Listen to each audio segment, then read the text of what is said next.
Nous avons suivi plusieurs objectifs. Le premier, mettre en place une vitrine de l'excellence des métiers d'art de la région Midi-Pyrénées. Le deuxième, s'inscrire dans l'offre touristique, en créant une synergie et notamment en mettant en avant la spécificité des métiers d'art qui ont, je le répète, un savoir-faire immense et je crois qu'il est de notre devoir de pérenniser ce patrimoine.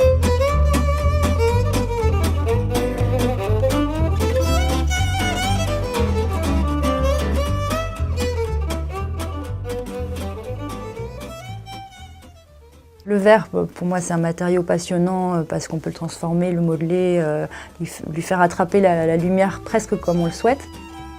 Quand on lève le vitrail, qu'on le met en place, que la lumière passe, la magie se crée en fait.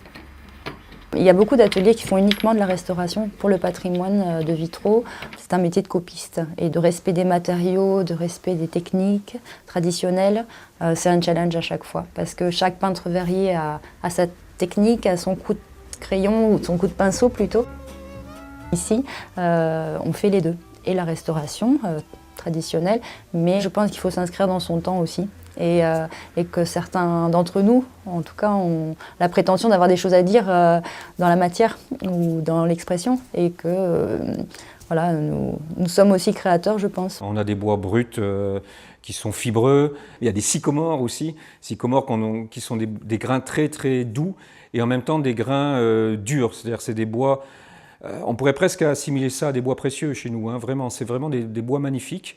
Et puis des bois plus fibreux comme les chênes, des châtaigniers, des frênes, des choses comme ça, qui sont des bois qui ont une texture beaucoup plus brutale. Donc on a cette variété et on peut jouer sur les essences en fait pour avoir une richesse dans la texture, dans le toucher, quoi. Et le toucher du bois, c'est quand même quelque chose qui est intéressant. Les artisans d'art, d'abord, il faut être passionné. Il faut avoir un parcours professionnel, il faut avoir appris ces métiers avec des anciens pour qu'ils vous divulguent toute la sagesse, tout l'amour pour ces métiers-là. Si vous faites avec amour, automatiquement derrière, vous aurez une œuvre. Voilà. Mais cette œuvre, il faut la faire partager avec des gens qui aiment cet amour du métier.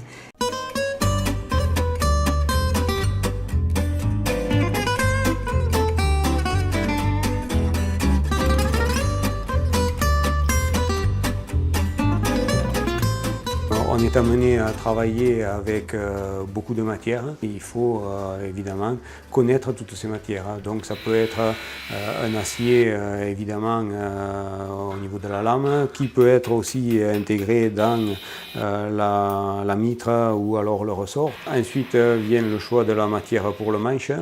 Il faut savoir que par rapport à ces matériaux, l'ivoire d'éléphant est soumis à réglementation. Donc ça va être une ivoire qui est introduite en France avant 1976. J'ai réalisé 3 couteaux qui évidemment ont eu, on va dire, l'aval du jury, vu que j'ai eu le titre de meilleur ouvrier de France en 2007. C'était évidemment un grand défi et c'est aujourd'hui la plus belle satisfaction de ma carrière. Voilà.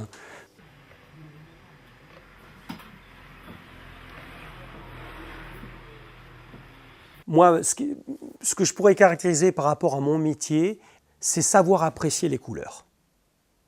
Parce que la couleur, c'est magique. Quand je sais apprécier un coordonné parfait en poste-rideau par rapport au poste-siège, c'est 2 maisons différentes. Mais c'est mon œil qui a vu que les 2 tissus s'appréciaient dans le marron et dans l'orange. C'est ce qui fait la qualité de mon travail. C'est une des raisons pour laquelle j'ai obtenu ce label Artisan Tapissier de France. Une des raisons. Une pièce artisanale, que ce soit les canapés, les tableaux, c'est pérenne. Ça va se transmettre d'une génération à une autre génération. Quand on prend des fauteuils du 19e siècle, ou plus anciens du 18e, qu'on restaure, il aura fait 100 à 150 ans à 200 ans. Et là, le siège, il va recontinuer de 2 à 3 générations plus tard. Moi, j'ai eu refait un jour une bergère Louis XV du roi Louis XV, signée Tillard. Tillard, ébéniste du roi Louis XV. Chaque chambre métier a sélectionné les meilleurs artisans, ce qui présentait un intérêt pour cette route régionale. Mais il se trouve qu'en toute période de l'année, on a toujours des artisans d'art qui souhaitent venir avec nous.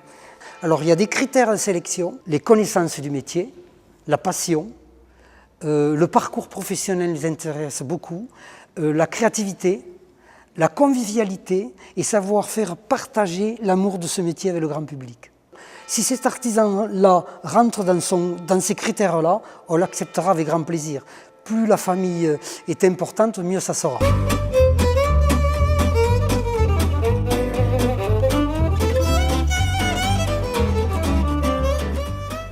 Moi, je suis plutôt fière d'appartenir à la famille des métiers d'art.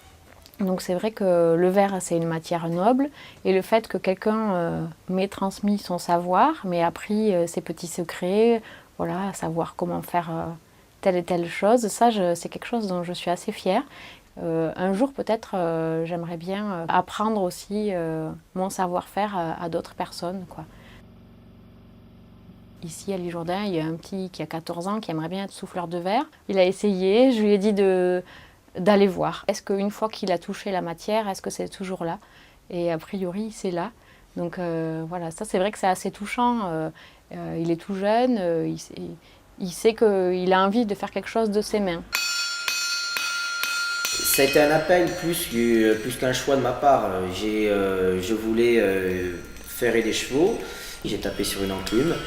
Et à première résonance, c'est allé jusqu'au plus profond de moi, et il s'est avéré que c'est quelque chose qui me suit, qui a mené à une histoire d'amour avec mon métier, donc une rencontre d'un aîné qui m'a mené sur la voie du compagnonnage. Et là, j'ai retrouvé des maîtres, des pères qui m'ont, avant de transmettre, je dirais, les compétences et le savoir, ils m'ont transmis l'amour du métier. Ils m'ont montré que au travers de cet amour-là, on peut s'élever au rang d'homme, et ils m'ont transmis toutes leurs compétences.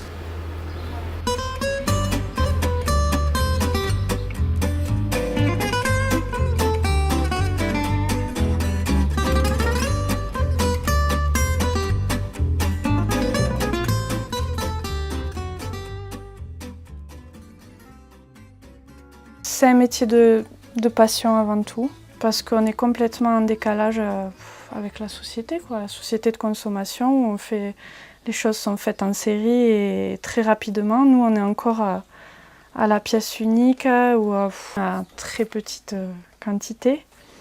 C'est un métier de passion parce que voilà, on aime ce qu'on fait, on le fait avec amour. J'aime passer du temps sur mes pièces. J'ai l'impression de perpétuer un savoir-faire ancestral, ça c'est très important. Et puis c'est une liberté, on a la liberté quelque part.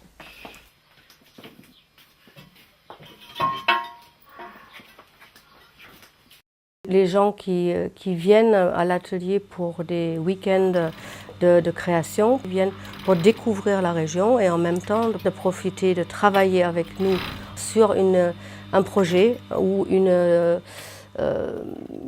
couleur ou une matière, ou seulement de se dire ces moments-là sont pour moi et de repartir avec le fameux c'est moi qui l'ai fait. Ça c'est toujours un moment extraordinaire pour ces personnes.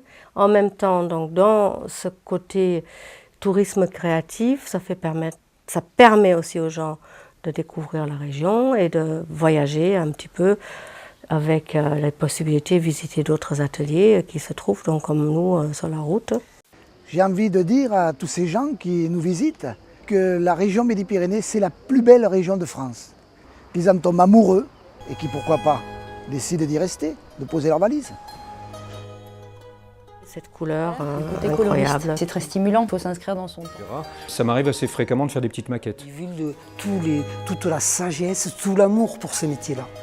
De nuances du bleu naissant au bleu d'enfer, trouver le petit. Il faut aimer, avoir une passion, avoir un sens du dessin, travailler. Tomber dans la marmite.